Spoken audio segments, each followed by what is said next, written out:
Вчера по нова телевизия отново ни се обясняваше как всъщност Иран е агресора в конфликта с САЩ и Израел, което за пореден път показва двойните стандарти на неолибералната тълпа, тъй като в случая те наричат нападнатата държава агресор, а в конфликта между Русия и Украина те посочват Русия за агресора.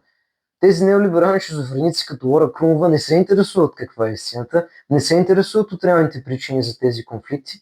Те просто нападат всяка една държава, която не е на 100% съгласна с античовешките им идеали със своята безпочвена пропаганда. Разбира се, това е позицията и на антибългарските продажни формации ГЕРБ, ДПС и ППДБ, които всъщност имат абсолютно еднакви геополитически позиции, колкото и да се правят на врагове. Върха на развитието за тях е да сме просто една безгласна колония, която западните им господари използват за спирка за военните си самолети. Не им се връзвайте на розовите приказки. Мислете и си правете сами изводите. НАТО отбранителен съюз ли е или всъщност е нападателен съюз? Защото ако се окаже, че е нападателен, трябва много сериозно да се замислим какво е мястото ни в него, имайки предвид в какво състояние е нашата армия, която дори не може да гарантира нашата сигурност, камо ли да участва в нападателни действия.